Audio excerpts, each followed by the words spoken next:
This podcast is brought to you by the state of North Carolina. If you're looking for a leg up for your business, look no further than North Carolina. There are many reasons that CNBC has ranked it the top state for business. The evolution of its tax code is one of them. Among all states with a corporate tax rate, North Carolina has the lowest. Even better, by 2030, it won't even have one. Now that'll make the neighbors jealous. So if you're all in on better business, it's all in North Carolina. Visit allinnc.com to learn more. Whether in person or remote, open communication with your doctor is key to managing any condition, including heart failure. How have you been feeling? I'm okay. Both are great options to continue having open conversations with your doctor about how you're feeling. I've had less energy. And when you speak openly with your doctor, they're better equipped to help. Visit heartfailuretalks.com to learn more. This is Optimal Finance Daily, episode 2317, How to Transfer Your Brokerage Account by Jeff Rose of GoodFinancialSense.com. And I'm your host and personal finance enthusiast, Diana Merriam. Now let's get right to today's post and start optimizing your life. How to Transfer Your Brokerage Account by Jeff Rose of GoodFinancialSense.com. Anybody that's tried to change their satellite or cable service knows how much of a pain in the butt it can be. You'll spend at minimum an hour on the phone, and most likely by the end of it, you'll be so disgusted that even a hot shower won't make you feel any better. One of the biggest fears that investors have when starting with a new brokerage firm is what happens if you want to quit or break up with your financial advisor. Are you going to be stuck in the same situation as trying to transfer your satellite service? Or are you going to be hit with a massive amount of surrender fees? Is this something that you worry about? Let's take a look at how it works if you want to transfer your brokerage account. If you're in the process of hiring a new financial advisor or opening an online brokerage account, the first thing you want to do is ask, what happens if I ever want to leave? What type of cost or transfer out charges would I incur? If it's really a concern of yours, I wouldn't accept the explanation verbally. Get it in writing. Make sure you can see exactly how much you would pay if you had to pay anything at all.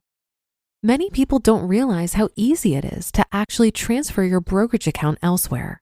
It's easier than switching banks. It's easier than dropping your cable. It's easier than changing your cell phone provider. Yes, that easy. The beautiful thing about transferring is that you actually don't even have to talk with the institution that you're currently with. Say what? Yes, that's right. You can actually transfer out without ever having to notify them that you're leaving. How beautiful is that? Brokerage account transfer example. Let's say, for an example, that you have a brokerage account with Edward Jones and you've been with them for 4 years. You now decided that you want to work with XYZ Financial. Instead of contacting Edward Jones and telling them why you're leaving, you would actually go to XYZ Financial, open the same type of brokerage account that you have opened at Edward Jones, and then sign XYZ Financial's transfer paperwork. XYZ Financial's back office should then contact Edward Jones's back office, and the transfer is all done for you. The reason that this is so simple is that most brokerage firms use an account transfer process called the Automated Customer Account Transfer Service, or ACAT.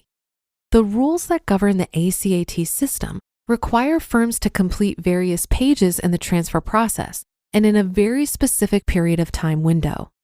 If the transfer is made using the ACAT system, then the transfer should take no more than 6 business days. Here's a brief description of the ACAT process directly from the SEC website. Quote, most account transfers between brokerage firms are made using the Automated Customer Account Transfer Service, or the ACAT system. The National Securities Clearing Corporation operates ACAT, and both the New York Stock Exchange and the National Association of Securities Dealers require their member firms to use ACAT. These rules require firms to complete various stages of the transfer process within a limited period of time. If the transfer is made through ACAT and there are no problems, the transfer should take no more than 6 business days to complete from the time your new firm enters your form into ACAT. End quote. There are situations where the account may not be able to utilize the ACAT system. In those cases, you can expect upwards of 2 weeks for the transfer to take place. In the last couple years, I've only encountered a few situations where an account could not be transferred utilizing ACAT. Most likely, you won't run into this situation. Brokerage transfer out fees. What about cost? All brokerage firms are going to charge some type of transfer out fee. That fee can range anywhere from $55 up to $95, at least what I've seen. It may also be more for an IRA. Another potential cost that you may incur is an IRA custodial fee.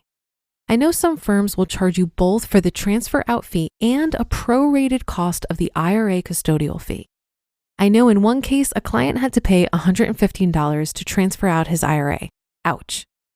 The only other issue that may come up depends on what type of investments you hold.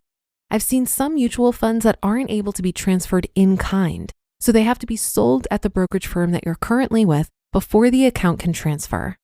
In that case, you would have to contact them to give them instructions to sell what can't be transferred. If you want to avoid the phone, you can always draft a letter with your instructions to liquidate the investments and then transfer the account upon settlement of those funds. Please also note that insurance or annuities are a whole other animal when it comes to transferring. It's pretty simple to change the broker record on annuity accounts, but there also may be surrender charges on the actual policy itself. Be sure to verify with the insurance company before liquidating any annuity contracts. You just listened to the post titled How to Transfer Your Brokerage Account by Jeff Rose of GoodFinancialSense.com.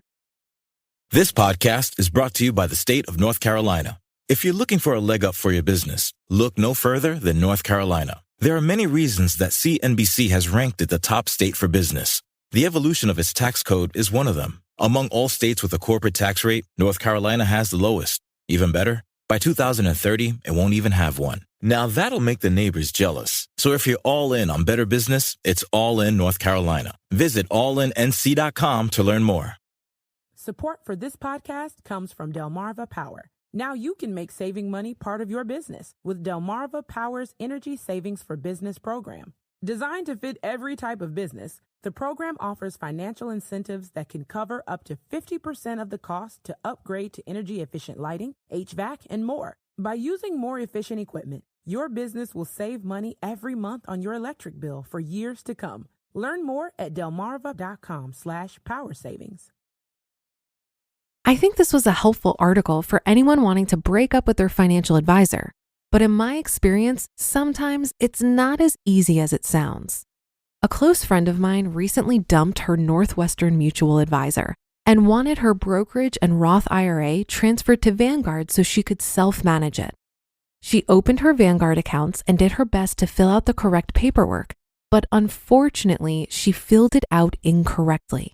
She unknowingly only asked that her cash holdings be transferred, so her investments remained with Northwestern. If you think it sounds weird that she had cash holdings in an investment account, yeah, that's one of the reasons why she dumped her advisor. Anyway, when she called her former advisor, he wasn't keen on helping her figure it out and simply told her that he sees the transfer request in her file and that was that. When she called Vanguard, she unknowingly called the wrong department and she didn't know the right questions to ask. So I got on the phone with her. We got to the right department and we were able to handle it directly with a Vanguard representative who completed the paperwork for her and just required an electronic signature. But what should have taken 1 week ended up taking her 3 months.